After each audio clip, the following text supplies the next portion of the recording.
আজকে আপনাদের সঙ্গে নতুন একটা জিনিস পরিচিত হব। যদিও আমি এটার নাম জানি না, নাম ছাড়াই কিন্তু রান্না করে ফেলেছি। এটা হচ্ছে আমাদের তালের বিচি থেকে, বর্ষাকালে যে তাল হয় তালের বিচি থেকে যে শাঁসটা বের হয় সেই শাঁস হচ্ছে এটা। রান্না করতে জানতাম না, আমি আমার খালামণির কাছ থেকে এটা ঠিক এভাবে রান্না করে কিভাবে সেটা জেনে নিয়েছি। তারপরেও কিন্তু হচ্ছে কিনা ঠিকঠাক মতো আমি জানি না। খালামণি আপনিও বলবেন, আর যারা ভিডিও দেখছেন দূর দূরান্ত থেকে তারাও কিন্তু একটা কমেন্ট করে বলবেন সত্যি এটা রান্না হচ্ছে কিনা। প্রথমে আমি গরম পানিতে গুঁড়ো দুধ দিয়ে এটাকে লিকুইড দুধ বানিয়ে নিয়েছি। তারপর দিয়েছি 1 চিমটি লবণ, সঙ্গে দিয়েছি স্বাদ মতো চিনি। আমার মেয়ে তো চিনি অ্যাভয়েড করে, তাই একদম হালকা করে চিনি দিয়েছি। এটার একটা নিজস্ব মিষ্টি আছে, সেই মিষ্টিটা থাকলে মনে হচ্ছে বেশি মজার হবে।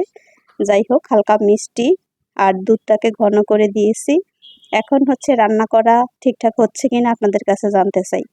আপনারা যে যেখান থেকে ভিডিও দেখছেন একটা কমেন্ট করে বলবেন এটা রান্না করার পরে কি বলে এটাকে। আমি কিন্তু নাম জানি না, ওই যে বললাম রান্না করার পরে কি বলে তা জানি না। আমি জাস্ট এটুকু এইভাবে রান্না করা হয়েছে কিনা সেটাও জানি না।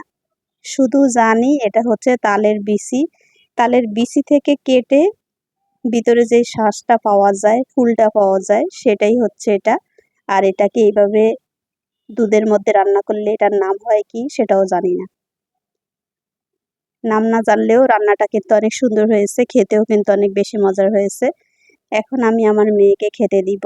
আমার মেয়ে ফার্স্ট টাইম খাবে। আমি তো ছোট থেকে বড় হয়েছি এটা খেয়ে খেয়ে, তাই আমার কাছে এটা অনেক বেশি মজার হচ্ছে। আর আমার মেয়ে ফার্স্ট টাইম খাবে, জানি না ও রিভিউ দিবে কেমন হয়েছে। আবারও কিন্তু বলছি, রান্না হচ্ছে কি হয়নি আপনারা কিন্তু জানাবেন, নাকি আরো বেশ কিছুক্ষণ রান্না করতে হয় সেটাও কিন্তু জানি না। সবকিছু মিলিয়ে এই অসাধারণ রান্নাটার সাথেই থাকবেন আর আমাকে বলে দিবেন, ভুল ত্রুটি ক্ষমা সুন্দর দৃষ্টিতে দেখবেন। ছোটবেলায় মা দাদির হাতে বহুবার খেয়েছি, বড়বেলায়ও খেয়েছি, বাট হচ্ছে রান্না করতে দেখিনি কখনো। আজকে ফার্স্ট টাইম রান্না করতে এসে কিন্তু নিজের কাছে অনেক বেশি লাগছে। পারবো কি পারবো না, পারবো কি পারবো না, না মেয়ের কাছে জানি না। যাই হোক, আল্লাহ হাফিজ।